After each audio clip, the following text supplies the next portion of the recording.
ಏನಾಗಿದೆ ನಾವು ಒಂದು 9 ಇಂಚ್ ಬಿಟ್ಟಿ ಇಡಿ ಅಂತ ಹೇಳ್ತಾ ಇದ್ದೋ. ಇದು ಗೋಡೆ ಇದೆ ನಮ್ಗೆ ನೋಡಿ ವೀಕ್ಷಕರು, ಇಲ್ಲಿ ಮಿಸ್ಟೇಕ್. ಇವ್ರು 9 ಇಂಚ್ ಬುಟ್ಟಿ ಇಡ್ಬೇಕು ಅಂತ ಏನ್ ಮಾಡಿದಾರೆ, ಈ ಗೋಡೆ 9 ಇಂಚ್ ಬಂತು, ಇದನ್ನ ಬುಟ್ಟಿ ಇಟ್ಬಿಟ್ಟಿದ್ದಾರೆ. ಇಲ್ಲಿ ಇದೇನಾಯ್ತು, ನಮ್ಗೆ ಒಳಗಡೆಯಿಂದ ಬಂದು ನೋಡಿ ತೋರಿಸ್ತಿಲಿ. ಒಳಗಡೆಯಿಂದ ಬಂದ್ರೆ ಅಡ್ಡನೆ ಮಾಡಿ, ಒಳಗಡೆಯಿಂದ ಬಂದ್ರೆ ಒಳಗಡೆಯಿಂದ ಬನ್ನಿ ತೋರಿಸ್ತೀನಿ. ಒಳಗಡೆಯಿಂದ ಬಂದು ಇದು ಒಳಗಡೆಯಿಂದ ಬಂದಾಗ ಏನಾಯ್ತು, ಗೋಡೆ ಎಂಡಿಗೆ ಬಂದ್ಬಿಡ್ತಿದ್ದು. 9 ಇಂಚ್ ಇಲ್ಲ ನಮ್ಗೆ ಇದು ಗೋಡೆ ಇದು. ನಮ್ ಗೋಡೆ ಲೆಕ್ಕ ಬಿಟ್ಬಿಡಿ ನೀವು. ನೆಕ್ಸ್ಟ್ ಯಾರೇ ವಿಡಿಯೋ ಮಾಡ್ಬೇಕಾದ್ರೆ, ಇದು ಮನೆ ಕಟ್ಬೇಕಾದ್ರೂ ಇದನ್ನ ಗೋಡೆ ಬಿಟ್ಟು ಇಲ್ಲಿಂದ 9 ಇಂಚ್ ಬಿಟ್ಟು ನೋಡಿ ಇದಕ್ಕೆ ಇದನ್ನ ತೋರಿಸ್ಬಿಡ್ತೀನಿ ಅಮ್ಮನೆ. ಹಿಂಗ್ ಬಿಟ್ಟು ಇಲ್ಲಿಂದ ಇಡಿ ನೀವು ನಿಲ್ಲನ. ಇದು ಪರ್ಫೆಕ್ಟ್ ಆಗಿ. ಈಗ ಏನಾಗಿದೆ ಅಂತ ಹೇಳಿದ್ರೆ, ಈಗ ನಮ್ಗೆ ಈಗ ತೆಗೆದು ಬಂದು ನೋಡಿದಾಗ ಇದು ಈ ರೀತಿ ತಪ್ಪು ಈ ರೀತಿ ಮಾಡ್ಕೋಬಾರ್ದು. ಆದ್ರೂ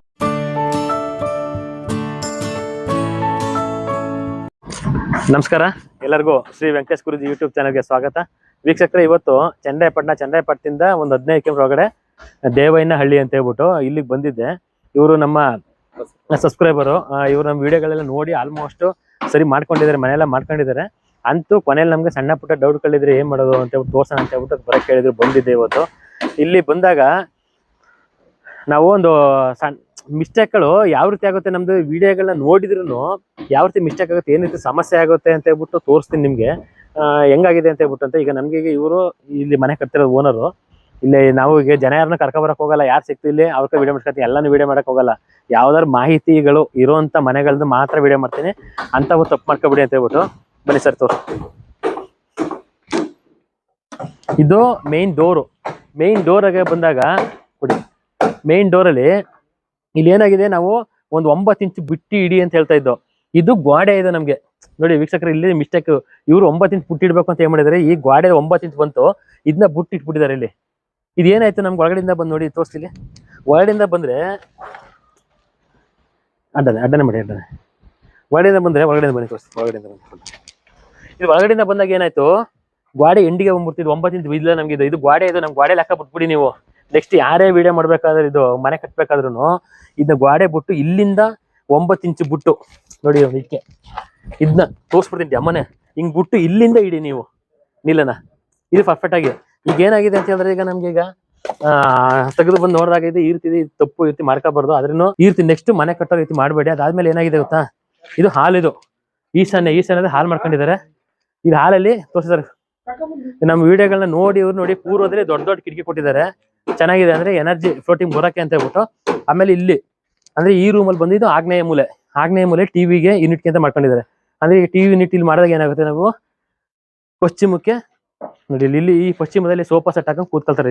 ಇಲ್ಲಿ ಕೂತಾಗ ಏನಾಗುತ್ತೆ, ನಾವು ಹಿಂಗ್ ಕೂರ್ತೀವಿ, ಅಂದ್ರೆ ಪೂರ್ವಕ್ಕೆ ಮುಖ ಮಾಡಿ ಕೂತ್ಕೊಳ್ತೀವಿ. ಅಂದ್ರೆ ಈಗ ನಮ್ಗೆ ಉಚ್ಚ ಸ್ಥಾನದಲ್ಲಿ ಮುಖ ಮಾಡಿ ಕೂತಿರ್ತೀವಿ. ಈಗ ಆಲ್ಮೋಸ್ಟ್ ನಮ್ಮ ಇಂಡಿಯಾದಲ್ಲಿ ನಾವು ಎಲ್ಲಿ ನೋಡೋದು ಅಷ್ಟೇ, ನಮ್ಮ ಮನೆಗಳೆಲ್ಲ ಅಷ್ಟೇ 99% ಎಲ್ಲಿ ಟಿವಿ ಇದೆ, ಟಿವಿ ಮುಂದೆ ನಾವು ಕೂತ್ಕೊಂಡು ಊಟ ಮಾಡೋದು, ಎಲ್ಲ ಕೆಲಸ ಮಾಡೋದು ಟಿವಿ ನೋಡ್ಕೊಂಡೇ ಮಾಡೋ ಕೆಲಸನ. ಅದಕ್ಕೀಗ ನಾವು ಊಟ ಮಾಡ್ಬೇಕಾದ್ರೆ ನಾವ್ ಏನ್ ಮಾಡ್ತೀವಿ, ಪೂರ್ವಕ್ಕೆ ತಿರ್ಕೊಂಡು ಊಟ ಮಾಡಿ ಮುಖ ಮಾಡಿ, ಇಲ್ಲ ಉತ್ತರಕ್ಕೆ ಮುಖ ಮಾಡಿ ಊಟ ಮಾಡ್ಬೇಕು ಅಂತ ಹೇಳೋದು. ಇಲ್ಲ ಒಬ್ರು ದಕ್ಷಿಣಕ್ಕೆ ಮಾಡಿದಾಗ ಯಾಮೊಂದು ದಿಕ್ಕ ಅಂದ್ರೆ ನಮ್ಗೆ ರೋಗ ರುಜಿನಗಳಿಗೆ ಇದಕ್ಕೆ ಬರಕ್ ನಾವೇ ಅನುಕೂಲ ಮಾಡ್ಕೊಂಡಾಗುತ್ತೆ. ಆಮೇಲೆ ಟೇಸ್ಟ್ ಸಿಗ್ತಾರೆ, ಸಮಸ್ಯೆ ಹೇಳ್ತೀವಿ ಅಂತ ಈ ರೀತಿ. ಅದಕ್ಕೆ ನಮ್ಗೆ ಈಗ ಕರೆಕ್ಟಾಗಿ ಎಕ್ಸಾಕ್ಟ್ ಮಾಡ್ಕೊಂಡಿದ್ದಾರೆ, ಚೆನ್ನಾಗಿ ತೊಂದರೆ ಇಲ್ಲ. ಅದಾದ್ಮೇಲೆ ನೋಡಿ, ಇದು ಉತ್ತರಕ್ಕೂ ಅಷ್ಟೇ ಈ ರೀತಿ ದೊಡ್ಡ ಕಿಟಕಿ ಕೊಟ್ಟಿದ್ದಾರೆ ನೋಡಿ. ಇದು ದೊಡ್ಡ ಡೋರು ಕಿಟಕಿ ಈ ರೀತಿ ನಮ್ಗೆ ದೊಡ್ಡದಾಗಿರ್ಬೇಕು. ಅಂದ್ರೆ ಪೂರ್ವ ಮತ್ತೆ ಉತ್ತರ ನಮ್ಗೆ ಗಾಳಿ ಬೆಳಕು ಎನರ್ಜಿ ಜಾಸ್ತಿ ಬರ್ಬೇಕು ನಮ್ಗೆ. ಇಲ್ಲಿ ಎನರ್ಜಿ ಜಾಸ್ತಿ ಬಂದಾಗ ನಮ್ಗೆ ಮನೆ ಸಮೃದ್ಧಿಯಾಗಿ, ಆರೋಗ್ಯವಾಗಿ, ಐಶ್ವರ್ಯವಂತರಾಗಿ ಚೆನ್ನಾಗಿರ್ಬೋದು. ನಾವು ಆರೋಗ್ಯವಾಗಿ ಇದ್ರೆ ಮಾತ್ರ ನಾವು ಐಶ್ವರ್ಯವಂತರಾಗಕ್ಕಾಗೋದು, ದುಡ್ಡು ಸಂಪಾದನೆ ಮಾಡೋಕ್ಕಾಗೋದು. ಮೇನ್ ಇಂಪಾರ್ಟೆಂಟ್ ನಮ್ಗೆ ಆರೋಗ್ಯ ಬೇಕು. ನಮ್ಗೀಗ ಆರೋಗ್ಯ ಇಲ್ಲ ಅಂತ ಹೇಳಿದ್ರೆ ನಾವು ಎಷ್ಟೇ ಕೋಟಿಗಿದ್ರು ನಾವು ಅದು ವೇಸ್ಟ್ ನಮ್ಗೀಗ. ಅದಾದ್ಮೇಲೆ ನೋಡಿ, ಇದು ವಾಯುಮೂಲೆಯಲ್ಲಿ ಬಾತ್ರೂಮ್ ಮಾಡ್ಕೊಂಡಿದ್ದಾರೆ. ಇಲ್ಲಿ ಈಗ ನೀರನ್ನು ನಿಲ್ಸಿದ್ರೆ ಇಲ್ಲಿ ಉಚ್ಚ ಸ್ಥಾನದಲ್ಲಿ ಕೊಟ್ಟು ನೋಡಿ, ಉಚ್ಚ ಸ್ಥಾನದಲ್ಲಿ ಕಿಟಕಿ ಕೊಟ್ಟಿದ್ದಾರೆ. ಅಂದ್ರೆ ಪಶ್ಚಿಮ ವಾಯುವ್ಯದಲ್ಲಿ ಕಿಟಕಿ ಇದೆ, ಅದು ಉಚ್ಚ ಸ್ಥಾನದಲ್ಲಿ ಇದೆ. ಇಲ್ಲಿ ರೂಮ್ಗೆ ಈ ರೂಮ್ ಇದೆ. ರೂಮ್ ಒಳಗಡೆ ಬಂದು ಈಶಾನ್ಯದಲ್ಲಿ ಎಂಟ್ರಿ ತಗೊಂಡಿದ್ದಾರೆ. ಇದೊಂದು ಬರೀ ತೋರಿಸ್ಕೊಡ್ತೀನಿ. ಇದೊಂದು ಕಿಟಕಿಗಳನ್ನ ಏನ್ ಮಾಡ್ಬೇಕು ಅಂತ ಹೇಳಿದಾಗ ನಮ್ಗೆ ನೋಡಿ, ಇವರು ಸೆಂಟ್ರ್ ಮಾಡಿ ಕೊಡ್ತಾ ಇದಾರೆ. ಅಂದ್ರೆ ರೂಮ್ ಚೆನ್ನಾಗಿ ಕಾಣಲಿ ಅನ್ನೋ ಉದ್ದೇಶಕ್ಕೆ. ಆದ್ರೆ ಉಚ್ಚ ಸ್ಥಾನ ಬಂದು ಇಲ್ಲಿ ವಾಯುವ್ಯ, ಇಲ್ಲಿಂದ ಒಂದು 9 ಇಂಚು, ಇಲ್ಲ ಒಂದು 4.25 ಇಂಚು, ಇಲ್ಲ 1 ಅಡಿ ಬಿಟ್ಬಿಟ್ಟಾರ ಕೊಡ್ಬೇಕಿತ್ತು ಹಿಂಗೆ. ಆಮೇಲೆ ಚಿಕ್ಕ ಕಿಟಕಿ ಕೊಡ್ಬೇಕು ನಾವ್ ಇಲ್ಲಿ. ಈಗ ಇವ್ರ ಮನೆಗೆ ಹೋಲ್ಸ್ಕೊಂಡ್ರೆ, ಪೂರ್ವಕ್ಕೆ ಹೋಲ್ಸ್ಕೊಂಡ್ರೆ ಇದು ಚಿಕ್ಕ ಕಿಟಕಿನೇ. ಈಗ ನೋಡಿ, ಇದು ಈ ಸೈಜು ನೋಡಿ ತೋರಿಸಿ, ಪೂರ್ವದಲ್ಲಿ ಇದು ದೊಡ್ಡ ಸೈಜ್ ಕಿಟಕಿ. ಇದು ಪೂರ್ವಕ್ಕೆ ಹೋಲ್ಸ್ಕೊಂಡ್ರೆ ಚಿಕ್ಕ ಕಿಟಕಿನೇ. ಅದು ಪರವಾಗಿಲ್ಲ, ಏನ್ ನಡೀತದೆ, ಏನ್ ತೊಂದರೆ ಸಮಸ್ಯೆ ಇಲ್ಲ. ಆ ರೀತಿ ನಿಮ್ಗೆ ಏನ್ ಮಾಡ್ಬೇಕು ಅಂದ್ರೆ, ಇಲ್ಲಿ ಇವ್ರು ದೊಡ್ಡ ಕಿಟಕಿ ಇದೆ, ನಡೀತದೆ, ಹೆಂಗೋ ಪರವಾಗಿಲ್ಲ, ಪ್ಲಸ್ ಆಗುತ್ತೆ. ಒಬ್ರು ಏನಾಗುತ್ತೆ ಅಂದ್ರೆ ಚಿಕ್ಕ ಕಿಟಕಿ ಇರ್ತಾರೆ, ಉಲ್ಟಾ ಮಾಡ್ಬಿಡ್ತಾರೆ. ಹೆಂಗ್ ಉಲ್ಟಾ, ಯಾವ ಉಲ್ಟಾ ಮಾಡ್ತಾರೆ ಅಂತ ಹೇಳಿದ್ರೆ, ಇವ್ರದ್ದು ಪಶ್ಚಿಮ ರೋಡ್ ಪೇಸಿಂಗ್ ಇದ್ದಾಗ ಪಶ್ಚಿಮ ರೋಡ್ ಫೇಸಿಂಗ್ ಬರುತ್ತಲ್ಲ, ಅವ್ರು ಏನ್ ಮಾಡ್ತಾರೆ, ಪಶ್ಚಿಮದಲ್ಲಿ ರೋಡ್ ಚೆನ್ನಾಗಿ ದೊಡ್ಡ ಕಿಟಕಿ ಇಡ್ತಾರೆ, ಪೂರ್ವಕ್ಕೆ ಬಂದು ಚಿಕ್ಕ ಕಿಟಕಿ ಇಡ್ತಾರೆ ಉಲ್ಟಾ. ಈ ಮನೆ ಉಲ್ಟಾ ಮಾಡ್ಬಿಡ್ತಾರೆ ಅವರು. ಈಗ ಅಕಸ್ಮಾತ್ ಸರ್ ಈಗ ಬನ್ನಿ. ದಕ್ಷಿಣ ದಿಕ್ಕಲ್ಲಿ ಏನಾದ್ರು ಬಾಕ್ಲು ಇಡೋದಾದ್ರೆ ಇಡಬಹುದಾ? ದಕ್ಷಿಣ ಈಗ ಫಸ್ಟ್ ಆಫ್ ಆಲ್ ತಿಳ್ಕೊಳ್ಳಿ, ನಮ್ದು ರೋಡ್ ಯಾವ ಸೈಡ್ ಇದೆ. ಈಗ ಪೂರ್ವ ರೋಡ್ ಇದ್ರೆ ಪೂರ್ವಕ್ಕೆ ಮೇನ್ ಡೋರ್ ಇಡಬೇಕು, ಅದು ಉಚ್ಚ ಸ್ಥಾನ. ಪಶ್ಚಿಮಕ್ಕೆ ರೋಡ್ ಇದ್ರೆ ಪಶ್ಚಿಮಕ್ಕೆ ರೋಡ್ ಇದು ಮೇನ್ ಡೋರ್ ಇಡಬೇಕು, ಅದು ಉಚ್ಚ ಸ್ಥಾನ ಬರುತ್ತೆ. ನಮ್ಗೆ ವಾಸ್ತು ಬರುತ್ತೆ 100%. ಈಗ ನಮ್ಗೆ ದಕ್ಷಿಣಕ್ಕೆ ಮೇನ್ ಡೋರ್ ಕೊಡ್ಬೇಕು, ಅದು ವಾಸ್ತು ಬರುತ್ತೆ 100%. ಯಾಕೆಂದ್ರೆ ನಮ್ಗೆ ಇವ್ರು ಏನ್ ಮಾಡ್ತಿದಾರೆ ಅಂತ ಹೇಳಿದಾಗ, ನಮ್ಗೆ ಈಗ ಅಕಸ್ಮಾತ್ ಈಗ ದಕ್ಷಿಣಕ್ಕೆ ರೋಡ್ ಫೇಸಿಂಗ್ ಇರೋರು ಪೂರ್ವ ಈಶಾನ್ಯ ಕೊಡ್ಬೋದು. ಹೆಂಗೆ ಅಂತ ಹೇಳಿದ್ರೆ ಅವ್ರಿಗೆ ಜಾಸ್ತಿ ಜಾಗ ಇದ್ರೆ, ಆದ್ರೆ ಅವ್ರಿಗೆ ಒಂದು 50 ಅಡಿ ಅಗಲ ಇದೆ ಅಂತ ಹೇಳಿದಾಗ ಮುಂದೆ ಏನ್ ಮಾಡೋದು, ಪೂರ ಫುಲ್ ಒಂದು 10 ಅಡಿ ಖಾಲಿ ಬಿಟ್ಟು ಅಲ್ಲಿಂದ ಬಂದು ಮೇನ್ ಗೇಟ್ ಕೊಡ್ಕೊಂಡು ಇಲ್ಲಿ ಬಂದು ಹೊರದಾಗಿ ತಗೊಂಡ್ ಮಾಡ್ಕೊಂಡು ಮಾಡ್ಕೋಬಹುದು. ಈ ಸೈಟೇ ಚಿಕ್ಕದು 20 ಅಡಿ 30 ಅಡಿ ಇದ್ದವರು ಒಂದ್ ಗಲ್ಲಿ ತರ ಮಾಡ್ಕೊಂಡು ಈಗ ಏನ್ ಮಾಡ್ತಾ ಇದಾರೆ ಅಂತ ಹೇಳಿದ್ರೆ, ನಾನು ನೋಡ್ದಂಗೆ ಗಲ್ಲಿ ತರ ಹಿಂಗೆ ಟಚ್ ಆಗದ ಆಚೆ ಕಡೆ ಒಂದು 3 ಅಡಿ ತಗೊಂಡು ಹಿಂಗ್ ಗಲ್ಲಿ ಹೋಗಿ ಬಂದ್ರೆ ಅದ್ ನಮ್ಗೆ ಎನರ್ಜಿ ಕೊಡಲ್ಲ ದಕ್ಷಿಣ ರೋಡ್ ಅವರು. ಆಗ ಅವರು ದಕ್ಷಿಣಕ್ಕೆ ನಮ್ಗೆ ಉಚ್ಚ ಸ್ಥಾನದಲ್ಲಿ ಬಂದು ದಕ್ಷಿಣ ಆಗ್ನೇಯದಲ್ಲೇ ಮೇನ್ ಡೋರ್ ಇಟ್ಕೋಬೇಕು. ಇದಾದ್ಮೇಲೆ ನೋಡಿ ಇಲ್ಲಿ ಮಿಸ್ಟೇಕು, ಸೀದಾ ಬಂದು ಇದು ದಕ್ಷಿಣದಲ್ಲಿ ಏನಾಯ್ತು, ಈ ಮನೆ ಈಗ ನಾವು ಟೇಪ್ ಹಿಡ್ಕೊಂಡು ಅಳ್ತಾಕ್ ನೋಡಿದಾಗ ಈ ಮನೆಗೆ ಇದು ಟೋಟಲ್ ಆಗಿ ಮನೆಗೆ ಬಂದು ದಕ್ಷಿಣ ಮಧ್ಯಭಾಗ ಇಲ್ಲಿ ಕೊಡಂಗಿಲ್ಲ ಓಪನ್. ಆಮೇಲೆ ಈ ಅಡಿಗೆ ಮನೆಗೆ ಬಂದ್ರೆ, ಈ ಅಡಿಗೆ ಮನೆಯಿಂದ ಬಂದ್ರೆ ಇದು ಕುಬೇರ ಮೂಲೆ ಆಯ್ತು, ಅಂದ್ರೆ ನೈಋತ್ಯ. ಈಗ ನಿಮ್ಗೆ ಕುಬೇರ ಮೂಲೆ ಅಂತ ಹೇಳ್ತೀನಿ, ತಪ್ಪು ತಿಳ್ಕೊಬೇಡಿ, ಕುಬೇರ ಮೂಲೆ ಅಲ್ಲ, ಆಕ್ಚುಲಿ ಬಂದು ನೈಋತ್ಯ. ಏನಕ್ಕೆ ಅಂದ್ರೆ ಈಗ ಆಡು ಭಾಷೆಲಿ ಹೇಳಿ ಅಭ್ಯಾಸ ಆಗೋರೆ. ಈಗ ನಾನು ನೈಋತ್ಯ ಭಾಗ ಅಂದ್ರೆ ಪುನಃ ಯಾವ್ದು ಅಂತ ಕೇಳಿದ್ರೆ ಕುಬೇರ ಮೂಲೆ ಅಂತ ಹೇಳ್ಬೇಕಲ್ಲ, ಒಂದು ದಿವಸಕ್ಕೆ ಕುಬೇರ ಅಂತ ಹೇಳ್ತಾರೆ. ಇಲ್ಲಿ ಇಟ್ಟವ್ರೆ, ಇಲ್ಲಿ ಎಷ್ಟು ಇಟ್ಟರು ನಮ್ಗೆ ಹಣಕಾಸು ಏನೇ ವಿಚಾರ ಆದ್ರೂ ನಮ್ಗೆ ಪ್ರಾಬ್ಲಮ್ ಆಗುತ್ತೆ, ಮನೆ ಯಜಮಾನರಿಗೆ ಪ್ರಾಬ್ಲಮ್ ಆಗುತ್ತೆ. ಇದು ಇಲ್ಲಿ ಓಡಾಡಿದಾಗ ಇದನ್ನ ಕ್ಲೋಸ್ ಮಾಡಕ್ ಹೇಳಿದೀನಿ. ಇದು ಬೇಕೇ ಬೇಕು ಅಂತ ಹೇಳಿದ್ರೆ ನಮ್ಗೆ ಇಲ್ಲಿ ಹೋಗ್ಬೇಕು ಅಂದ್ರೆ ಇಲ್ಲಿ ಇಟ್ಕೊಬೇಕು ಅಂತ ಹೇಳಿದೆ. ಅಂದ್ರೆ ದಕ್ಷಿಣ ಆಗ್ನೇಯ ಬರುತ್ತೆ, ಇಲ್ಲಿಂದ ಒಂದು ಸ್ಲ್ಯಾಬ್ ಬರುತ್ತೆ, ಸ್ಲ್ಯಾಬ್ ಬಂದು ಅಡಿಗೆ ಮಾಡಕ್ ಬಿಟ್ಟು ಈ ಜಾಗದಲ್ಲಿ ಇಟ್ಕೊಳಕ್ಕೆ ಒಂದು ಅಳತೆ ಮಾಡಿ ತೋರಿಸ್ತೀನಿ. ಈ ಜಾಗದಲ್ಲಿ ಬರುತ್ತೆ, ಈ ಜಾಗದಲ್ಲಿ ಇಟ್ಕೊಬಹುದು ಇವರು. ಕಿಟಕಿನೂ ಕರೆಕ್ಟಾಗಿ ಇಟ್ಟಿದ್ದಾರೆ, ಕಿಟಕಿ ಎಲ್ಲ ಕರೆಕ್ಟಾಗಿದೆ. ಆಮೇಲೆ ಬನ್ನಿ ಇಲ್ಲಿ ಇದು ಯಾವ್ದಾರತ್ತೆ ಇದು ದಕ್ಷಿಣ ಮಾಸ್ಟರ್ ಬೆಡ್ರೂಮ್, ಅಂದ್ರೆ ದಕ್ಷಿಣ ನೈಋತ್ಯ ಭಾಗದಲ್ಲಿ ಇರುವಂತದ್ದು. ಇಲ್ಲಿ ನೋಡಿ, ಇಲ್ಲೂ ಅಷ್ಟೇ ನಮ್ಗೊಂದ್ ಸ್ವಲ್ಪ ಗ್ಯಾಪ್ ಬಿಟ್ಟು ಒಂದು 4 ಇಂಚ್ ಒಂದು ಇಟ್ಕೆ, ಒಂದು ಅರ್ಧ ಇಟ್ಕೆ ಬಿಟ್ಟು ಬರಂಗಿ ಇಟ್ಕೊಬೇಕು. ನೀಲನ್ನ ಫುಲ್ ಇಂಡಿಗೆ ಹೋಯ್ತಾ, ಮೂಲೆ ಸಿಗಲ್ಲ. ನೆಕ್ಸ್ಟ್ ಯಾರು ಮಾಡೋದು ಮಾಡಿ ಇದು ಒಳಗಡೆ ಬಂದಾಗ ಇಲ್ಲೂ ಅಷ್ಟೇ ಸೇಮ್. ನಮ್ಗೆ ಏನ್ ಮಾಡ್ಬೇಕಿತ್ತು ಅಂದ್ರೆ, ಈಗ ಎಕ್ಸಾಕ್ಟ್ ಆಗಿ ಬರ್ಬೇಕು ಅಂದ್ರೆ ನಮ್ಗೆ ವಾಯು ಇದೆ ತೋರಿಸಿದ್ದು ನಡ್ಕೊಳುತ್ತೆ, ನಮ್ ಪ್ರಾಬ್ಲಮ್ ಇಲ್ಲ, ಸಮಸ್ಯೆ ಹೆಂಗ್ ಕೊಡಲ್ಲ ಅಷ್ಟು ದೊಡ್ಡ ಕಿಟಕಿದ್ರು. ಇಲ್ಲಿ ಮಾತ್ರ ಮಾಸ್ಟರ್ ಬೆಡ್ರೂಮ್ ಅಲ್ಲಿ ಈ ನಮ್ ಡೋರ್ ಏನಿದೆ ಅದ್ರ ಆಪೋಸಿಟ್ ಇಲ್ಲೇ ಕೊಡ್ಬೇಕಿತ್ತಿರೋದು 4 ಇಂಚ್ ಬಿಟ್ಟು. ಇಲ್ಲಿ ಕೊಟ್ಟಾಗ ಏನಾಗುತ್ತೆ ಅಂದ್ರೆ ಸಿಂಗಲ್ ಪೀಸಸ್ ಸಾಕು ನಮ್ಗೆ ಕಿಟಕಿ. ಯಾಕೆ ನಿಂಗೆ ಡೈರೆಕ್ಟ್ ಗಾಳಿ ನೀಟಾಗಿ ಬರುತ್ತೆ. ಈ ದೊಡ್ಡ ಕಿಟಕಿ ಬರೋದು ಒಂದೇ.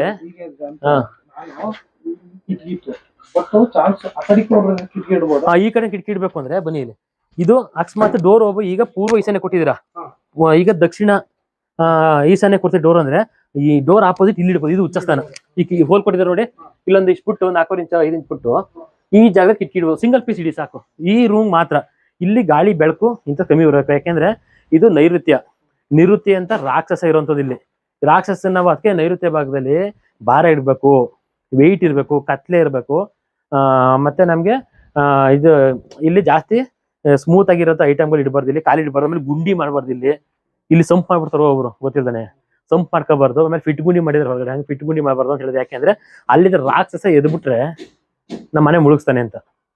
ರಾಕ್ಷಸ ಹೇಳ್ಬಾರ್ದು ಅಂದ್ರೆ ಏನ್ ಮಾಡ್ಬೇಕು ಹೇಳಿ, ನಾವು ಭಾರ ಇಡ್ಬೇಕು. ನಾವು ನೀರ್ ಟ್ಯಾಂಕ್ಗಳ ಮೇಲೆ ಇಲ್ಲಿ ಗೋಡ ಇದು ಅಂದ್ರೆ ಮಾಸ್ಟರ್ ಬೆಡ್ರೂಮ್ ಬರ್ತದಲ್ಲ, ಇದ್ರ ಮ್ಯಾಗಡೆ ರೂಮ್ ಬರುತ್ತೆ, ಭಾರ ಬೀಳುತ್ತೆ. ಆಮೇಲೆ ಗಾಳಿನೂ ಅಷ್ಟೇ, ಬೆಳಕು ಅಷ್ಟೇ ಜಾಸ್ತಿ ಬಂದಷ್ಟು ಓಪನ್ ಆಗಿ ಜಾಸ್ತಿ ಇಟ್ಕೊಂಡಷ್ಟು ನಮ್ಗೆ ಸಮಸ್ಯೆನೇ ಇದು. ಅದಕ್ಕೋಸ್ಕರ ಇಲ್ಲಿ ಚಿಕ್ಕ ಕಿಟಕಿ ಇಡಕ್ಕೆ ಹೇಳೋದು ನಾವು. ಪೂರ್ವ ಮತ್ತೆ ಉತ್ತರದಲ್ಲಿ ದೊಡ್ಡ ಕಿಟಕಿ ಇಡಿ. ಇಲ್ಲಿ ಎಂಡಿಗೆ ಬಂದಾಗ ನಮ್ಗೆ ಎನರ್ಜಿ ಬಂದಿದ್ದು ನಿಲ್ಬೇಕು ಅನ್ನೋದು ಚಿಕ್ಕ ಕಿಟಕಿ ಇಡಕ್ಕೆ ಹೇಳ್ತೀವಿ. ಆಮೇಲೆ ಏನಾಗಿದೆ, ಈಗ ನಮ್ಗೆ ರೂಮ್ ದೊಡ್ಡದಾಗಿದ್ರೆ ಈ ರೀತಿ 2 ಸಜ್ಜೆ ಕೊಡ್ಕೋಬಹುದು. ಅಂದ್ರೆ ಇದು ಪಶ್ಚಿಮ ಸಜ್ಜೆ, ಇದು ದಕ್ಷಿಣ ಸಜ್ಜೆ. ಈಗ ಏನಾಗ್ತದೆ, ರೂಮ್ ಚಿಕ್ಕದಾದಾಗ ನಮ್ಗೆ ಈಗ ಈಗಿನ ಬೆಡ್ ಮೊದ್ಲಂಗಲ್ಲ 6 ಅಡಿ 4 ಅಡಿ ಮಾಡಲ್ಲ ಯಾರು, 8 ಅಡಿ 10 ಅಡಿ ಹಂಗೇನೆ ಮಾಡ್ತಾರೆ. ಬೆಡ್ ಮಾಡಿದಾಗ ಏನಾಗುತ್ತೆ ನಮ್ಗೆ, ಈಗ ಇಲ್ಲಿಂದ ಬೆಡ್ ತಗೋತೀವಿ ಅನ್ಕೊಳ್ಳಿ, ಇಲ್ಲಿ ಬಂದ್ಬಿಡುತ್ತೆ ಫುಲ್. ಆಗೇನಾಗುತ್ತೆ, ಈ ಸಜ್ಜೆ ಕೆಳಗಡೆ ಕಾಲ್ ಹಾಕ್ದಾಗ ನಮ್ಗೆ ಸಮಸ್ಯೆ. ಹಾಗೆ ಸಜ್ಜೆ ಕೆಳಗಡೆ ಕಾಲ್ ಬರ್ಬಾರ್ದು, ಭಾರ ಬಿದ್ದಂಗೆ ನಮ್ಮ ಕಾಲ್ ಮೇಲೆ ಕಾಲ್ ನೋವು ಬರುವಂತದ್ದು ಪ್ರಾಬ್ಲಮ್ ಆಗುತ್ತೆ. ಅದಕ್ಕೆ ನಾನು ಏನ್ ಮಾಡಿದ್ದೀನಿ, ರೂಮ್ ದೊಡ್ಡದಾಗಿದ್ರೆ ನಾನು ಹೇಳ್ತಾ ಇರೋದು ಹಿಂಗ್ ಮಾಡ್ಬಾರ್ದು. ಇದೇ ರೀತಿ ಇದು ಮಾಡಿರೋದು ಕರೆಕ್ಟ್ ಇಲ್ಲ ಅಂತ ಹೇಳ್ತಾ ಇಲ್ಲ. ರೂಮ್ ದೊಡ್ಡದಾಗಿದ್ರೆ ಮಾಡ್ಕೊಳ್ಳಿ, ಹಿಂಗೆ ಚಿಕ್ಕದಾಗಿದ್ರೆ ಏನ್ ಮಾಡಿದೀನಿ, ಇದೊಂದು ಕೊಡಿ ಸಾಕು. ದಕ್ಷಿಣದಲ್ಲಿ ಇದೊಂದು ಕೊಡಿ ಸಜ್ಜೆ ಸಾಕು. ಇಲ್ಲಿ ಕಬೋರ್ಡ್ ಮಾಡ್ಕೊಳ್ಳಿ, ಭಾರ ಬೀಳುತ್ತೆ ದಕ್ಷಿಣಕ್ಕೆ. ಈಚೆ ಸೈಡ್ ತೆಗೆದು ಬಿಡಿ ಅಂತ ಹೇಳಿ, ಯಾಕೆ ಮಂಚ ಎಲ್ಲ ಬಂದಾಗ ಫ್ರೀ ಆದಾಗ ನಮ್ಗೆ ಇಲ್ಲಿ ಕಾಲ ಹಾಕಕ್ಕೆಲ್ಲ ಈಸಿ ಆಗುತ್ತೆ. ಏನಕ್ಕೆ ಅಂತ ಹೇಳಿದ್ರೆ, ಇಲ್ಲಿ ನಮ್ಗೆ ಇಲ್ಲರಿ ಕಾಲ ಹಾಕಬಹುದು, ಇಲ್ಲಿ ದಾರಿ ಬಿಟ್ಕೊಂಡವರು ತೋರಿಸ್ತಾರೆ. ಈ ಕಡೆ ಈ ಪೂರ್ವ ಭಾಗದಲ್ಲಿ ಖಾಲಿ ಬಿಟ್ಕೊಂಡು ನಾವು ಇಲ್ಲಿ ಮಂಚ ಹಾಕೊಂಡಾಗ ಅದು ನಮ್ಗೆ ಮಂಚ ಕೆಳಗಡೆ ಕಾಲು ಬರಲ್ಲ, ಯಾಕೆ ಸಂಜೆ ಕೆಳಗೆ ಬರಲ್ಲ. ಹಂಗಾಗಿ ಅದನ್ನ ತೆಗೆದ್ಬಿಡಿ, ಅಲ್ಲಿ ಮಾತ್ರ ಕಾಂಕ್ರೀಟ್ ಹಾಕ್ಸಿ ದಕ್ಷಿಣಕ್ಕೆ ಅಂತ ಹೇಳಿದೀನಿ. ಇಷ್ಟು ಈ ರೀತಿ ಮಾಡ್ಕೊಂಡಾಗ ಅದಾದ್ಮೇಲೆ ನೋಡಿ, ಇದು ಹಾಲಿದು. ಈ ಹಾಲಲ್ಲಿ ನಾವು ಬ್ರಹ್ಮಸ್ಥಾನ ನೋಡಿದಾಗ, ಈಗ ಇವರು ಇನ್ನು ಬ್ರಹ್ಮಸ್ಥಾನ ಕಂಡುಹಿಡಿದಿರಲ್ಲ, ಬ್ರಹ್ಮಸ್ಥಾನ ನೋಡಿದಾಗ ಒಂದು ಬಂದು ಹಿಂಗೆ ಅಂದ್ರೆ ದಕ್ಷಿಣದಿಂದ ನೈಋತ್ಯದಿಂದ ಈಶಾನ್ಯ, ವಾಯುವ್ಯದಿಂದ ಅಗ್ನಿ ಮೂಲೆಗೆ ಇಟ್ಟು ನೋಡಿದಾಗ ಇದು ಬ್ರಹ್ಮಸ್ಥಾನ ಇಲ್ಲಿ ಬಂತು. ಈ ದೇವ್ರ ಮನೆ ಇದೆಯಲ್ಲ, ದೇವ್ರ ಮನೆ ಮುಂದೆ ಇದು ಬ್ರಹ್ಮಸ್ಥಾನ. ಇಲ್ಲಿ ನಮಗೆ ಖಾಲಿ ಇರ್ಬೇಕು ಜಾಗ. ಹೆಂಗೆ ಇವ್ರಿಗೆ ಖಾಲಿ ಇಟ್ಕೋತಾರೆ, ಯಾಕಂದ್ರೆ ಇಲ್ಲಿ ಏನು ಇಡಕ ಕರೆಕ್ಟಾಗಿ ಇವ್ರ ಮನೆ ದೇವ್ರ ಮನೆ ಬಂದಿದೆ. ದೇವ್ರ ಮನೆ ಬಂದಿರೋದು ಏನಾಗುತ್ತೆ ಅಂತ ಹೇಳಿದ್ರೆ, ಇಲ್ಲಿ ಟೇಬಲ್ ಚೇರ್ ಏನು ಇಡಲ್ಲ, ಚೇರು ಟೇಬಲ್ ಏನು ಇಡಬಾರ್ದು, ಖಾಲಿ ಇರಬೇಕು. ಆಮೇಲೆ ಇದು ಮ್ಯಾಗಡೆ ಸಜ್ಜೆ ಬೀಮ್ ಬರಬಾರ್ದು, ಬೀಮು ಬರಬಾರ್ದು. ಬೀಮು ಬರಲ್ಲ ಹಿಂಗಿರಿ, ಯಾಕಂದ್ರೆ ಇದು ಬೀಮ್ ಇಲ್ಲೇ ಬರುತ್ತೆ ಬಂದ್ರೆ, ಹಿಂಗೆ ಇಲ್ಲಂದ್ರೆ ಗೋಡೆ ಮೇಲೆ ಬರುತ್ತೆ ಬೀಮು. ಇವು ಸುತ್ತ ಒಂದು ಕೆಳಗಡೆ ಇಳಿಸ್ಬೋದಾ ಯಾವ್ದನ್ನ ಬೀಮು? ಇವರು ಡಿಸೈನ್ಗೆ ಸುತ್ತವ ಒಂದು ಅಡಿ ಇಳಿಸಿ ಅಂದ, ಹಿಂಗ್ ಇಳಿಸಿ ಕೆಳಕ್ಕೆ ಕೊಟ್ಬಿಟ್ಟು ತಗೊಂಬೋದು, ಏನಾಗಲ್ಲ. ಹಿಂಗ್ ಕೊಟ್ಬಿಟ್ಟು ಎರಡು ಮಳೆ ಎರ್ಸ್ಬಿಡಿದಂಗೆ ನೋಡಕ್ ಚೆನ್ನಾಗ್ ಕಾಣುತ್ತೆ. ಡಿಸೈನ್ಗೆ ಅದಾದ್ಮೇಲೆ ನೋಡಿ, ಇದು ಅಡಿಗೆ ಮನೆ ಎಂಟ್ರಿನ ಏನ್ ಮಾಡ್ತಿದ್ದೀರಾ ಅಂತ ಹೇಳಿದ್ರೆ, ಇದು ಬಂದು ಈ ನಾವು ಸುಮಾರು ವಿಡಿಯೋಗಳು ಹೇಳ್ತಾ ಇದೀವಿ, ಏನ್ ಮಾಡ್ತಿದ್ದಾರೆ ನಮ್ಗೆ ಟಿವಿ ಸ್ಟ್ಯಾಂಡ್ ಸಿಗ್ಲಿ ಆ ಉದ್ದೇಶಕ್ಕೆ ಇದು ಮಾಡ್ಬಿಟ್ಟು ಇದು ಓಪನ್ ಕೊಟ್ಟಿದ್ದಾರೆ. ಇಲ್ಲಿ ಸದ್ಯಕ್ಕೆ ಓಪನ್ ಇದೆ, ಸದ್ಯಕ್ಕೆ ಇದು ನಮ್ಗೆ ಬಾಕಲ್ ತರ ಅಲ್ಲ. ಇದು ಏನಕ್ಕೆ ಅಂದ್ರೆ ನಮ್ ನೀಲ ಏನಾದ್ರು ಕೊಟ್ಟು ನೀಲ ಹಾಕಿದ್ರೆ, ಇಲ್ಲಿ ವಾಸ್ಕಲ್ ಹಾಕಿದ್ರೆ ಇದು ಬಾಕ್ಲಾಗ್ಬಿಡುತ್ತೆ. ಇದು ಓಪನ್ ಕೊಟ್ಟಿರೋದ್ರಿಂದ ಇದು ನಮ್ಗೆ ಅಂತ ಸಮಸ್ಯೆ ಕೊಡಲ್ಲ. ನೀಲ ಕೊಟ್ಬಿಟ್ರೆ ಇಲ್ಲಿ ಪ್ರಾಬ್ಲಮ್ ಆಗುತ್ತೆ ನಮ್ಗೆ, ನೀಚ ಸ್ಥಾನದಲ್ಲಿ ಎಂಟ್ರಿ ಆಗುತ್ತೆ ನಾವು ಡೋರ್ ಕೊಟ್ಟೆಲ್ಲ ಹಾಕಿದ್ರೆ. ಈಗ ನೆಕ್ಸ್ಟ್ ಮಾಡೋರು ಏನ್ ಮಾಡ್ಬೇಕು ಅಂತ ಹೇಳಿದ್ರೆ, ಏನ್ ಮಾಡಿ ಹೇಳಿದ್ರು ಅಂತ ಹೇಳಿದ್ರೆ, ಇದನ್ನ ಇಲ್ಲಿಂದ ಇಲ್ಲಿವರೆಗೆ ಕ್ಲೋಸ್ ಮಾಡಿ, ಇಲ್ಲಿಂದ ಮಧ್ಯೆ ಎಂಟ್ರಿ ಕೊಡಿ. ಎಂಟ್ರಿ ಅಂದ್ರೆ ಏನಾಗುತ್ತೆ ಅಂದ್ರೆ, ನಮ್ಗೆ ಈ ಜಾಗ ಬಂದು ಒಳಗಡೆಯಿಂದ ಬಂದ್ರೆ ವಾಯುಮೂಲೆ ಆಗುತ್ತೆ, ಇಲ್ಲಿ ಫ್ರಿಜ್ ಇಟ್ಕೋಬಹುದು ನೀವು. ಆಗ ನಮ್ಗೆ ನೀಚ ಸ್ಥಾನ ಕ್ಲೋಸ್ ಆಯ್ತು, ಉಚ್ಚ ಸ್ಥಾನದಲ್ಲಿ ಎಂಟ್ರಿ ಸಿಗುತ್ತೆ ನಿಮ್ಗೆ ಅನ್ನೋ ಉದ್ದೇಶಕ್ಕೆ. ನೆಕ್ಸ್ಟ್ ಮಾಡೋರು ಹಿಂಗೆ ಮಾಡ್ಕೊಂಡಾಗ ಏನಾಗುತ್ತೆ, ಹಿಂಗೆ ಓಪನ್ ಬಿಟ್ರು ಆಚೆ ಸೈಡ್ ಇಂದ ಕ್ಲೋಸ್ ಮಾಡಿ, ಹಿಂಗೆ ಇಲ್ಲಿವರೆಗೆ ಕ್ಲೋಸ್ ಮಾಡ್ಕೊಂಡು ಇಲ್ಲಿ ಎಂಟ್ರಿ ಕೊಡಿ. ಇಲ್ಲಿ ಎಂಟ್ರಿ ಕೊಟ್ಟಾಗ ನಮ್ಗೆ ಉಚ್ಚ ಸ್ಥಾನ ಎಂಟ್ರಿ ಆಯ್ತು ಅಂದ್ರೆ, ಈ ರೂಮ್ದು ಕುಬೇರ ಮೂಲೆ ಅಂದ್ರೆ ಇದು ಬಂದು ಇದು ನಮ್ಗೆ ಇದು ಕುಬೇರ ಸ್ಥಾನನೇ ಓಪನ್ ಆಗುತ್ತೆ, ಉತ್ತರದ ಮಧ್ಯ, ಈ ರೂಮ್ಗೆ ಉತ್ತರದ ಮಧ್ಯಭಾಗ ಓಪನ್ ಆಗುತ್ತೆ. ಈಗ ಈ ಮನೆದನ್ನ ಹೇಳ್ಕೊಂಬಂದಲ್ಲ, ಇದು ಉತ್ತರ ಈಶಾನ್ಯದವರೆದು ಈ ರೀತಿ ಮಿಸ್ಟೇಕ್ ಗಳನ್ನ ಮಾಡ್ಕೋಬೇಡಿ, ಬುಟ್ಟಿ ಇಡಿ. ನಮ್ಗೊಂದು 9 ಇಂಚರ ಈ ದೊಡ್ಡ ನಿಲಕ್ಕೆ ಅಂತ ಹೇಳಿದ್ರೆ 9 ಇಂಚರ ಬುಟ್ಟಿ ಇಡ್ಬೇಕು ನಮ್ಗೆ. ಅದಾದ್ಮೇಲೆ ಬನ್ನಿ ಹಿಂಗೆ ತೋರಿಸಿ, ಇಲ್ಲಿ ಈಶಾನ್ಯ ನೋಡಿ, ಈಶಾನ್ಯಕ್ಕೆ ಲಗೇಜ್ ಹಿಂಗೆ ಭಾರ ವಸ್ತು ಹಾಕ್ಬಿಡಿ, ಕೆಲಸ ನಿಧಾನ ಆಗುತ್ತೆ, ಡಿಲೇ ಆಗುತ್ತೆ, ಲೇಟ್ ಆಗುತ್ತೆ, ಕೆಲಸಗಾರರು ಬರಲ್ಲ ಸರಿ. ಯಾಕಂದ್ರೆ ಬುಟ್ಟು ಈಶಾನ್ಯ ಹಾಕಕ್ಕೆ ಹೇಳಿದ್ದೀನಿ. ನೆಕ್ಸ್ಟ್ ಈ ಕಡೆ ಹಾಕಿ, ಅದಾದ್ಮೇಲೆ ಇಲ್ಲೊಂದು ಟ್ವಿಸ್ಟ್ ಐತೆ ನೋಡಿ, ಇದು ಬಾತ್ರೂಮ್ಗೆ ಇಲ್ಲಿ ಏನ್ ಮಾಡಿದ್ದಾರೆ, ಒಂದು ಸ್ಟೋರ್ ರೂಮ್ ತರ ಮಾಡಿದ್ದಾರೆ. ಅಂದ್ರೆ ಮೇಲ್ಗಡೆ ಲಗೇಜ್ ಇಡಕ್ಕೆ, ಮೇಲ್ಗಡೆ ಲಗೇಜ್ ಹಾಕಕ್ಕೆ. ಇವ್ರು ಏನ್ ಮಾಡಿದಾರೆ ಐಡಿಯಾ ಇರೋದು, ಈ ಮುಂದೆ ಹಾಲ್ಗೆ ಚೆನ್ನಾಗಿ ಕಾಣುತ್ತೆ, ಚೆನ್ನಾಗಿ ಕಾಣಲ್ಲ ಇಲ್ಲಿಂದ ಹಾಕಿದ್ರೆ ಅಂತ ಹೇಳ್ಬಿಟ್ಟು ಒಳಗಡೆಯಿಂದ ಹಾಕ್ತೀನಿ ಅಂತ. ಅಂದ್ರೆ ಈ ಬಾತ್ರೂಮ್ ಒಳಗಡೆಯಿಂದ ಹಾಕ್ತೀನಿ ಅಂತ ಹೇಳಿದ್ರೆ, ಈ ಬಾತ್ರೂಮ್ ಒಳಗಡೆಯಿಂದ ಬಂದ್ರೆ ಏನಾಗುತ್ತೆ ಅಂದ್ರೆ, ಅದು ಪೂರ್ವ ಆಗುತ್ತೆ. ಆಗ ಅಲ್ಲಿಂದ ಹಾಕಿದ್ರೆ ಏನಾಗುತ್ತೆ, ಪೂರ್ವ ಭಾರ ಬಿದ್ದಂಗೆ ಆಯ್ತು ನಮ್ಗೆ. ಒಳಗಡೆ ಎಂಟ್ರಿ ಕೊಟ್ರೆ ಬಾತ್ರೂಮ್ ಒಳಗಡೆಯಿಂದ ಲಗೇಜ್ ಹಾಕಿದ್ರೆ, ಅದಕ್ಕೆ ನಾನೇನಂತ ಹೇಳ್ತಾ ಇದೀನಿ ಅಂದ್ರೆ, ಬಾತ್ರೂಮ್ ಒಳಗಡೆ ಕ್ಲೋಸ್ ಮಾಡಿ, ಈಚೆ ಕಡೆ ಓಪನ್ ಕೊಟ್ಬಿಟ್ಟು ಹಿಂಗ್ ಲಗೇಜ್ ಹಾಕಿ ಅಂತ. ಆಗ ಇದು ಪೂರ್ವ, ಇದು ಪಶ್ಚಿಮ, ಭಾರ ಬೀಳ್ತದ ನೋಡಿ. ಸಿಂಪಲ್, ಒಂದು ಗೋಡೆ ಆಚೆ ಹಾಕಿದ್ರೆ ನಿಮ್ಗೆ ವಾಸ್ತು ಪ್ಲಸ್ ಆಯ್ತು. ಈಗ ಆ ಕಡೆ ಕೊಟ್ರೆ ವಾಸ್ತು ದೋಷ ಆಯ್ತು, ಇಷ್ಟೇ. ಆಮೇಲೆ ಮುಂದೆ ಒಂದು ಡೋರ್ ಕ್ಲೋಸ್ ಮಾಡ್ಕೊಳ್ಳಿ, ಕ್ಲೋಸ್ ಆಗಂಗೆ. ಆಗ ಹಾಲು ನಿಮ್ಗೆ ನೀಟಾಗಿ ಕಾಣುತ್ತೆ, ಸಮಸ್ಯೆ ಆಗಲ್ಲ. ಈ ರೀತಿ ನೋಡಿ, ಲಗೇಜ್ ಹಾಕೋದ್ರಲ್ಲೂ ಪ್ರಾಬ್ಲಮ್, ಸಮಸ್ಯೆಗಳು ನಮ್ಗೆ ಕಾಣುತ್ತೆ. ನಾವೇನ್ ಮಾಡ್ತೀವಿ, ಜನಗಳು ಕಾಣುತ್ತೆ, ನಮ್ಗೆ ಇದು ಕಾಣಲ್ಲ, ಅದು ಕಾಣಲ್ಲ, ಬಂದ್ರೆ ಏನಕ್ಕ ಬಿಡ್ತಾರ ಅನ್ನೋ ಉದ್ದೇಶಕ್ಕೆ ನಾವು ಮಾಡಕ್ ಹೋಗಿ ನಾವೇ ಪ್ರಾಬ್ಲಮ್ ಮಾಡ್ಕೊತೀವಿ. ಆಗ ಆರೋಗ್ಯದ ಮೇಲೆ ಪ್ರಾಬ್ಲಮ್ ಆಗುತ್ತೆ. ಇದು ನಮ್ಗೆ ಪೂರ್ವ ಭಾರ ಬಿದ್ದಷ್ಟು ಆರೋಗ್ಯದ ಮೇಲೆ ಹೊಡ್ತಾ ಡೋರ್ ಮಾಡ್ಸ್ಬಿಟ್ಟು ಕ್ಲೋಸ್ ಮಾಡ್ಕೊಳ್ಳಿ, ಕಾಣಲ್ಲ. ನೋಡಿ ವೀಕ್ಷಕರೇ, ಈ ರೀತಿ ನಮ್ಗೆ ಸಣ್ಣ ಪುಟ್ಟ ಮಿಸ್ಟೇಕ್ಗಳು. ನಾವು ಈ ಜನ ಏನಕ್ಕತ್ತಾರೆ ಅಂತ ಹೇಳಿದ್ರೆ, ಯಾರನ್ನ ವಾಸ್ತುನ ಕರ್ಸಿ ಆಮೇಲೆ ನಾವು ಹಿಂಗ್ ಕರ್ಸ್ಬಿಟ್ಟು ಹೇಳಿ ಅಂತ ಹೇಳಿದ್ರೆ, ಅವರು ಜನಗಳು ಹೆದರ್ಕತ್ತವ್ರೆ. ಏನಂತ ಹೇಳ್ಬಿಟ್ಟು ಅವ್ರು ಕರ್ಸಿದ್ರೆ ಎಷ್ಟು ದುಡ್ಡು ತಗೊಬಿಡ್ತಾರಪ್ಪ, ಹಂಗ್ ಬಂದಾಗ ಹಿಂಗ್ ಬಂದಾಗ ಅಂತ. ಇಲ್ಲ, ನಾವೇನು ಹಂಗೆ ಏನು ನಾವು ಸುಲಿಗೆ ಮಾಡಿ ನಿಮ್ಮ ಹತ್ರ ಕಿತ್ಕೊಂಡ್ ತಿನ್ಬೇಕು ಅಂತೇನಿಲ್ಲ. ನಾವು ಲೆಕ್ಕ ಹಾಕ್ಬಿಟ್ಟು ಎಲ್ಲರೂ ಈಗ ಚಿನ್ನ ಚಮಚನೆ ಬಾಯಕಂದು ಹುಟ್ಟಿರಲ್ಲ, ಎಲ್ಲರೂ ನೋಡ್ಬಿಟ್ಟು ನಾವು ಎಷ್ಟು ಆಗುತ್ತೆ ನಮ್ಗೆ ಅದು ಲೆಂತ್ ನೋಡ್ಬಿಟ್ಟು ಲೆಕ್ಕ ಹಾಕ್ಬಿಟ್ಟು ನಾವು ಹೇಳ್ತೀವಿ ಅಷ್ಟೇ. ಈಗ ನೋಡಿ, ಈಗ ಬಂದಾಗ ನಮ್ಗೆ ಕೊಡೋಂಥ ಫೀಸಲ್ಲಿ ನೀವು ಈ ಒಂದು ಗೋಡೆ ಹೊಡಿಬೇಕು, ಒಂದು ತೆಗಿಬೇಕು ಅಂತ ಹೇಳಿದ್ರೆ ಅದ್ರದ್ದು ಅರ್ಧನೂ ಬರಲ್ಲ ನಮ್ಮ ಫೀಸು. ಇವತ್ತು ಸುಮ್ಮನೆ ನಮ್ಮ ಇಷ್ಟ ಕಟ್ಕೊಂಡು ಲಾಸ್ಟ್ ಎಲ್ಲ ಮುಗಿದ್ಮೇಲೆ ಕರ್ಸದ್ಮೇಲೆ ಈ ತೆಗಿಲೇಬೇಕಾದ ಪರಿಸ್ಥಿತಿ ಬಂದು ತೆಗಿಲೇಬೇಕು ಅಂದಾಗ ಎಷ್ಟು ಪ್ರಾಬ್ಲಮ್ ಸಮಸ್ಯೆ ಆಗುತ್ತೆ ನೋಡಿ, ಯೋಚನೆ ಮಾಡಿ. ಸ್ಟಾರ್ಟಿಂಗ್ ಅದಕ್ಕೆ ನಾವು ಮನೆ ಕನ್ಸ್ಟ್ರಕ್ಷನ್ ಹಂತದಲ್ಲಿ ಇದ್ದಾಗಲೇ ಕರ್ಸ್ಕೊಂಡ್ಬಿಟ್ರಿಗಿಂತ ಕರ್ಸ್ಕೊಂಡ್ರೆ ಅನುಕೂಲ. ಅದಕ್ಕಿಂತ ನೀವು ಫೌಂಡೇಶನ್ ಲೆವೆಲಲ್ಲೇ ಒಂದು ಸ್ಕೆಚ್ ತೋರಿಸಿ ಅಲ್ಲಿಂದಲೇ ನಾವು ಒಂದು ಸಜೆಷನ್ ತಗೊಂಡ್ಬಿಟ್ರೆ ಬಹಳ ಅನುಕೂಲ. ನಮ್ಗೆ ಏನ್ ಗೊತ್ತಾ, ಫೌಂಡೇಶನ್ ಲೆವೆಲ್ ತಗೊಂಡು ಸಜೆಷನ್ ಕೂಡ ಸ್ಟಾರ್ಟ್ ಮಾಡಿದ್ರೆ, ಒಂದ್ಸರಿ ನಾವು ಸೈಟ್ ವಿಸಿಟ್ ಮಾಡಿ ನೋಡ್ಕೋದ್ರೆ ನೆಕ್ಸ್ಟ್ ನಿಮ್ಗೆ ಫೋನಲ್ಲೇ ಹೇಳ್ಬೋದು ನಾವು. ಯಾಕೆಂದ್ರೆ ಒಂದ್ಸರಿ ನೋಡಿರ್ತೀವಿ, ಜಾಗ ಗೊತ್ತಿರ್ತದೆ, ಒಂದು ವಿಡಿಯೋ. ಈಗ ಟೆಕ್ನಾಲಜಿ ಇದೆ, ಟೆಕ್ನಾಲಜಿ ಯೂಸ್ ಮಾಡ್ಕೊಂಡು ಸಾಕು, ಒಂದು ವಿಡಿಯೋ ಕಾಲ್ ಮಾಡಿ ಇದು ಮಾಡಿದ್ರೆ ನಾವು ಇದೊಂದು ಚೇಂಜ್ ಮಾಡ್ಕೊಳ್ರಪ್ಪ ಅಂತ ಹೇಳ್ಬಿಟ್ಟು ಅಲ್ಲೇ ಚೇಂಜಸ್ ಮಾಡಿ ರೆಡಿ ಮಾಡ್ಬೋದು. ಈ ರೀತಿ ನಾವು ಏನಕ್ಕೆ ವಾಸ್ತುನೇ ಮಾಡ್ಕೋಬೇಕು ವಾಸ್ತು ಪ್ರಕಾರ ಅಂತ ಹೇಳ್ತೀವಿ ಅಂತ ಹೇಳಿದ್ರೆ, ಇವ್ರು ಈ ಮನೇಲಿ ಹಳೆ ಮನೇಲಿ ಇದ್ದಾಗ ಇವ್ರು ಪ್ರಾಬ್ಲಮ್ಗಳು ಅನುಭವಿಸಿದ್ದಾರೆ. ಈಗ ಪ್ರಾಬ್ಲಮ್ ಅನುಭವಿಸಿ ಗೊತ್ತಾದ್ಮೇಲೆ ಈ ವಾಸ್ತುದ ನಮ್ಮ ವಿಡಿಯೋಗಳು ನೋಡಿದಾಗ ಹೌದು ಈ ರೀತಿನೇ ಆಗಿರೋದು ನಮಗೆ ಗೊತ್ತಾಗಿ ಇವ್ರು ನಮ್ಮ ವಾಸ್ತು ವಿಡಿಯೋಗಳನ್ನ ನೋಡಿ ಆಲ್ಮೋಸ್ಟ್ ಒಂದು 80% ರೆಡಿ ಮಾಡ್ಕೊಂಡಿದ್ದಾರೆ. ಇನ್ನು 10% ಮಾತ್ರ ಇದ್ದಿದ್ದು ಹೇಳಿದ್ದೀನಿ ಮಾಡ್ಕೋಬೇಕು ಅಂತ. ಈ ರೀತಿ ಸಲಹೆಗಳು ಸೂಚನೆಗಳು ಇದ್ರೆ ನನ್ನ ಕಾಂಟ್ಯಾಕ್ಟ್ ಮಾಡಿ, ನನ್ನ ನಂಬರ್ ಡಿಸ್ಪ್ಲೇ ಕೊಟ್ಟಿರ್ತೀನಿ. ಆಮೇಲೆ ಎಲ್ಲ ಏನ್ ಮಾಡ್ತಿದ್ದಾರೆ ಗೊತ್ತಾ, ಕಾಲ್ ಮಾಡ್ತಿದ್ದಾರೆ, ಸಜೆಷನ್ ತಗೋತಾ ಇದ್ದಾರೆ. ನಾನು ಈಗ ನೀವು ಯಾರೇ ಕಾಲ್ ಮಾಡಿದ್ರೆ ನಾನು ಸ್ಟಾರ್ಟಿಂಗ್ ಹೇಳ್ತಾ ಇದೀನಿ, ದುಡ್ಡು ಹಾಕಿ ಅಂತ ಕೇಳಲ್ಲ ಇದುವರೆಗೂ. ನನಗೆ ಇಷ್ಟು ದುಡ್ಡು ಬೇಕು ಅಂತ ಕೇಳಲ್ಲ. ಅವ್ರ ದುಡ್ಡು ಎಷ್ಟಾಗುತ್ತೆ ಶಾಕ್ ಇದ್ರೆ ಒಬ್ರು ಹಾಕೋದೇ ಇಲ್ಲ. ನಾನು ದುಡ್ಡು ಬಗ್ಗೆ ಮಾತ್ರ ದುಡ್ಡು ಇಲ್ಲ, ನಾನು ಕೇಳಕ್ ಹೋಗಲ್ಲ ಆನ್ಲೈನಲ್ಲಿ. ಈಗ ಆನ್ಲೈನ್ ಎಲ್ಲ ಕೇಳ್ತಾರೆ, ಫೋನ್ ಕೇಳ್ತಾರಲ್ಲ ಅವ್ರಿಗೆ ನಾವು ದುಡ್ಡು ಕೇಳಲ್ಲ. ಅದು ಏನಾಗುತ್ತೆ ಅಂತ ಸಮಸ್ಯೆ, ಎಲ್ಲ ಆದ್ಮೇಲೆ ಒಂದು ಥ್ಯಾಂಕ್ಸ್ ಅಂತ ಹೇಳಲ್ಲ, ಮುಗೀತವ್ರ ಕೆಲಸ. ಆಮೇಲೆ ಇಲ್ಲ ಕಮೆಂಟ್ ಸರ್ ನಿಮ್ಮದು ಸಜೆಷನ್ ತಗೊಂಡೆ ನಂಗೆ ಒಳ್ಳೇದಾಯ್ತು ಥ್ಯಾಂಕ್ಸ್ ಅಂತ, ಒಂದು ಥ್ಯಾಂಕ್ಸ್ ಅಂತ ಹೇಳಲ್ಲ ತಗೊಂಡ್ರು. ದಿನಕ್ಕೊಂದು 10-15 ಜನ ಕಾಲ್ ಮಾಡ್ತಾರೆ. ಅಪರೂಪ 1% 2% ಮಾತ್ರ ಹಾಕಿರ್ತಾರೆ ಧನ್ಯವಾದ. ಇಲ್ಲ ನೀವು ಸಜೆಷನ್ ತಗೊಂಡ್ಮೇಲೆ ಅಟ್ಲೀಸ್ಟ್ ಕೃತಜ್ಞತೆಗಾರವೇ ಒಂದು ಹಾಕ್ಬೋದಲ್ಲ, ಕಮೆಂಟ್ ಹಾಕ್ಬೋದಲ್ಲ, ನಿಂದು ಸಜೆಷನ್ ತಗೊಂಡ ಸರ್ ಒಳ್ಳೇದಾಯ್ತು, ಹಿಂಗ್ ತಗೊಂಡು ಅನುಕೂಲ ಆಯ್ತು. ಏನಿಲ್ಲ, ಜನಗಳಿಗೆ ಉಪಯೋಗ ಅಷ್ಟೇ ಕೇಳ್ಕೊಂಡ್ರು ಇದು ಮಾಡಿದ್ರು. ನಾನು ವಿಡಿಯೋದಲ್ಲಿ ಹೇಳಿದೀನಿ ನೋಡಿ, ಯಾರು ತುಂಬಾ ಕಷ್ಟದಲ್ಲಿದ್ದೀರಾ ನನ್ನ ಫೋನಲ್ಲಿ ಸಜೆಷನ್ ಕೊಡ್ತೀನಿ, ದುಡ್ಡು ಹಾಕೋದ್ ಬೇಡ. ದುಡ್ಡು ಇರೋರು ಹಾಕಿ ಅನುಕೂಲ ಇರೋರು, ದುಡ್ಡು ಇಲ್ಲದೆ ಇರೋರು ಒಂದು ಅಟ್ಲೀಸ್ಟ್ ಮುಳುಕರ ಕೈ ಹಿಡಿದು ಎತ್ತುವಂತ ಕೆಲಸ ಮಾಡೋಣ ನಾವು ದಿವಸಕ್ಕೆ. ನಮ್ಗೀಗ ಸೇವೆ ತರ ಮಾಡ್ಕೊಂಡು ಹೋಗ್ಬೇಕು ನಾವು. ಈಗ ನಮ್ಗೆ ದುಡ್ಡಿಗೆ ಆಸೆ ಪಡ್ಕೊಂಡು ಮಾಡಕ್ಕಾಗಲ್ಲ. ಈಗ ನಮ್ಗೀಗ ನಾ ಹೇಳಿದ್ನಲ್ಲ ಫಸ್ಟ್, ಎಷ್ಟಾಗುತ್ತೆ ನಮ್ಮ ಕಿಲೋಮೀಟರ್ ಲೆಕ್ಕ ಹಾಕ್ಬಿಟ್ಟು ಇಷ್ಟು ಬೇಕಪ್ಪ ಅಂತ ಹೇಳ್ಬಿಟ್ಟು ಹೇಳ್ತೀವಿ ನಾವು ಅಡ್ಡ ದಿಡ್ಡಿ ತೆಗೆದ್ಬಿಟ್ಟು ನಿಮ್ಗೆ ಅಷ್ಟು ಕೊಡಿ ಇಷ್ಟು ಕೊಡಿ ಅಂತ ಯಾವ್ದು ಹೇಳಲ್ಲ ನಾವು. ಈ ರೀತಿ ಸಜೆಷನ್ ನಿಮ್ಗೆ ಬೇಕು ಅಂದ್ರೆ ತಗೊಳ್ಳಿ. ಏನಾದ್ರು ಅಷ್ಟ ಪ್ರಾಬ್ಲಮ್ ಅಲ್ಲಿ ಇದ್ರೆ ನೀವು ಕಾಲ್ ಮಾಡಿ, ಅಲ್ಲೇ ಬೇಕಾದ್ರೆ ಸಜೆಷನ್ ಕೊಡ್ತೀನಿ ನಾನು ನಿಮ್ಗೆ ಅಂತ ಹೇಳ್ತಾ, ನನ್ನ ಯೂಟ್ಯೂಬ್ ಚಾನಲ್ ನೋಡ್ತಾ ಇರಿ. ಯಾರು ಮನೆ ಕಟ್ತಿದ್ರೆ, ಯಾರು ಸಮಸ್ಯೆಗಳ ರೀತಿ ಮಾಡ್ಕೊಂಡಿದ್ರೆ ಅವ್ರಿಗೆ ವಿಡಿಯೋ ಕಳಿಸಿ ಶೇರ್ ಮಾಡಿ, ಅವ್ರಿಗೆ ಇದು ಅನುಕೂಲ ಆಗ್ಲಿ ಅಂತ ಹೇಳಕ್ ಇಷ್ಟಪಡ್ತೀನಿ. ಎಲ್ಲರಿಗೂ ಒಳ್ಳೇದಾಗ್ಲಿ. ಸರ್ವೇ ಜನ ಸುಖಿನೋ ಭವಂತು. ನಮಸ್ಕಾರ.